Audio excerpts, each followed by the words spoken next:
Hello everybody, Steven here with Cardboard Coalition, and today we're going to do a how to play for Unmatched Adventures Tales to Amaze. This game is for 9+, 1 to 4 players, and it takes 20 to 60 minutes. So if you guys want to, let's jump to the top view and see how you play this game. Alright, welcome to the top view. So let's go through the setup first. First you want to do is choose a villain. For this one, we're going to choose the Mothman. We make sure we put the game board down with Mothman's side up. There's a side for the Martians and there's a side for Mothman. Next thing that we want to do is we want to place the threat marker on the one space on the threat track.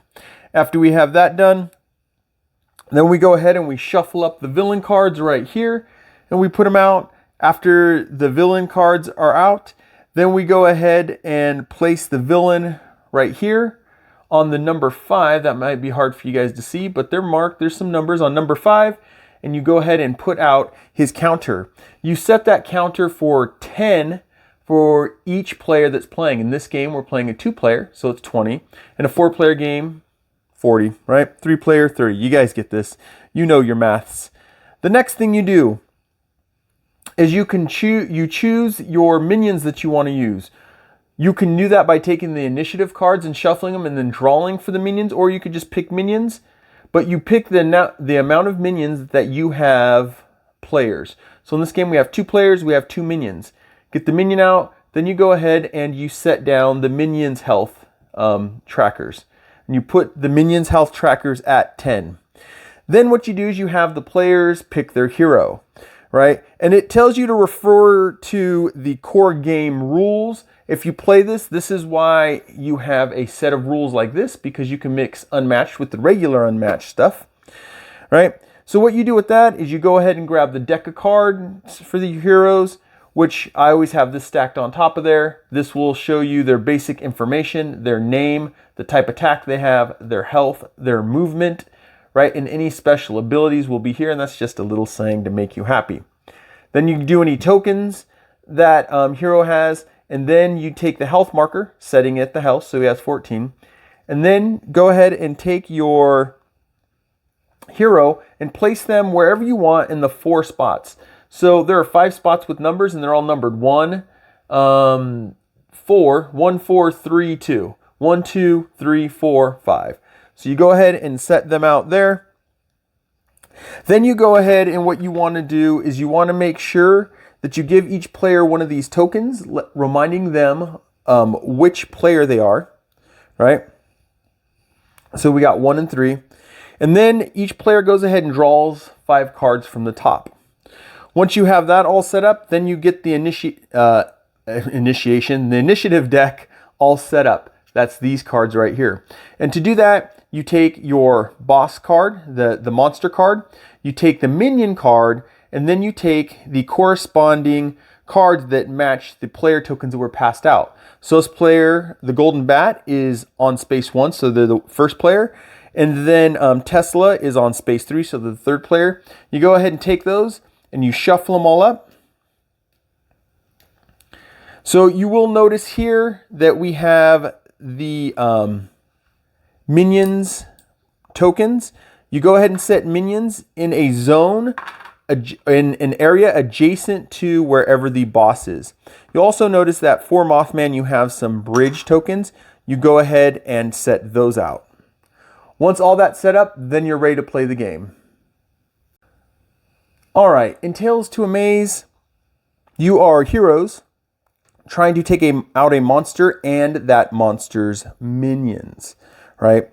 So how you go about doing that is by playing cards. You have your card right here, which will give you a reference on the back. It tells you your character information there and your reference on the back. Hopefully it doesn't glare too much because they're sleeved. You have references on the back with your actions that you can do. All right, so unlike most games where there's just a turn order, players go, then monster goes, so on and so forth. Some games actually do this, but in this game you have your initiation deck, right?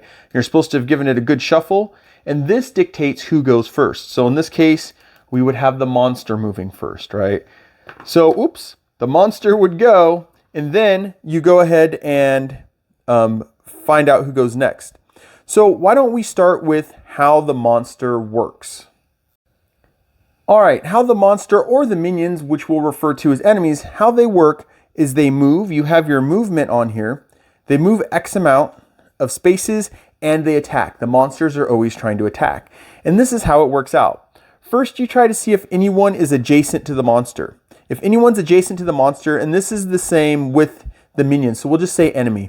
If anyone's adjacent, that means they're in a circle and next to the line that's, they're in a line connected circle, circle, line connecting. That's adjacent.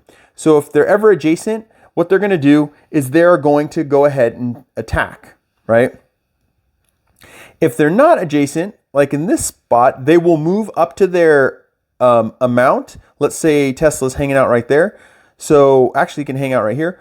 Mothman can move 3. He'd go 1, 2, 3, and then he would attack, right? If there's no one that is close enough to Mothman at the start of Mothman's activation, they will not activate, but the Doom track will move up 1 more, right? The threat track, I call it the Doom track all the time. Sorry, the threat track would move up 1 more. So either they attack, they'll move their spaces up to the amount of spaces they have and attack. Or if they can't do either of that, the Doom track, I did it again, the threat track will move up 1. This is for any enemies, your monster and your minion. So let's go back to they decide to attack. How this is going to end up working, and I just realized, let's do it with the golden bat, right? So how this ends up working is you take the monster deck card and you set it down, right? And we obviously have this crunched up a little bit so we have space. And then whichever player the monster's going to attack decides to pick from their cards, right? This is a good time to talk about your cards. So you have scheme cards, you have versatile cards, which are attack and defense. You have defense cards, and then you have your, you have your attack cards, and then you have your defense cards. So monster's going to attack Golden Bat. Golden Bat will choose one of their cards, and they will go ahead and set that card down. And then what happens is simultaneously you flip the enemy card and the card of the player who's being attacked, right? So right here, it tells us that the enemy is attacking for 4 and their defense is 3. So Golden Bat would take 1 hit. That would bring them down to 17, right? And then you look at the information that's down here at the bottom of the card. So this is after combat, during combat, right? There's an after combat. And then you would do whatever that is. I'm going to let you guys go ahead and see that. You have after combat, you have during combat, and you have, I forget the name of it. It's like instantly, right? It's like an instant action that you do right away, right? And you just go ahead and follow that. Once that attack is done, Golden Bat would take his card, put it in a discard pile. The monster, the enemy, whichever the enemy is, they would have a discard pile. You go ahead and put their card there, and then you flip for the next initiative. You go ahead and flip again, right? And in this one, it would be player 3. So let's go ahead and look at what the heroes can do on their turn. If you've played Unmatched, you pretty much know how this works. The only difference is you have to deal with the monster sets over here. And I just thought about this. I didn't have these out before. These are the Kickstarter exclusive, the promo Doom tokens. The main game's Doom tokens look like this. They're still pretty nice. They're double-sided little acrylics, one side green for Martians, one side red for Mothman. All right, anyways, back to it. So let's say the monster hasn't attacked yet, or he did attack. We could do that. We could set that card out right there in the discard.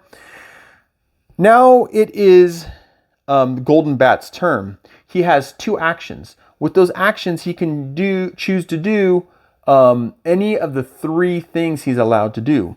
One of those things is to maneuver. If you maneuver, and like I said, it's on the back of this card. Well, it's on that one too. We'll flip it over so you guys can kind of follow. So you have 2 actions. If you maneuver, you always have to draw a card. Whoops. You have to draw a card. And the reason you do that is it's a way to kind of speed up the game. If your deck's empty and you maneuver and you have to pull a card and you can't, you instantly lose 2 health. I've actually won unmatched games by holding out and making the opponent lose health, right? That way. So anyways, maneuver is draw a card, put it into your hand, and then move. You can move up to whatever your movement speed is. In Golden Bat's case, it's 3. So you can move up to 3 spots. 1, 2, 3. The other thing that you can do is you can scheme, right? So if Golden Bat's over here and he wants to scheme, you can play this card, right, to scheme. This one is choose a card in your discard pile and shuffle it into your deck. Draw 2 cards. Golden Bat can move up to 4 spaces. So for an action, you could just play that card. Once this card's played, goes to the discard pile. One of the things that I will add here to movement is you'll see you have these little numbers right here. This is your boost. So I can move, and sometimes it's for attack too, and I can get rid of a card and use its boost value. This would give me an extra 3 spaces I can move. That would be an extra 2. All right. So maneuver, scheme, and then the last one is attack. So if Golden Bat on the first one had maneuvered, right, and he can move 3, then he wants to attack. Let's make him attack someone else for this one. Let's say he's going to attack the little Jersey Devil right here. Right? He's going to pick one of his cards. He's going to go ahead and set it down, just like the monster is attacking. Whichever monster enemy he's attacking, sorry for saying monster all the time, whichever enemy he's attacking, you go ahead and grab one of their cards, and then you simultaneously flip it over. There it is, immediately is what I'm looking for. Then what you do is you see who has the most. So Golden Bat's attacking for 3, Jersey Devil defends for 1, but it says immediately, if the opponent played a card with the same name as the card in their discard pile, cancel the effects of the card. So the monster ones, you'll have to just read them because they have different things they do. It's not, is it? It is, oh no, it's the same card. So that would cancel my after effect card or after combat card, but I would still be able to hit them for 1 point. So you go ahead and take them, knock them down 1 point. And then once again, discard pile, discard pile. Then you go ahead and you flip the next initiative card and you go from there. Now it's the Jersey Devil. We've already gone how enemies move.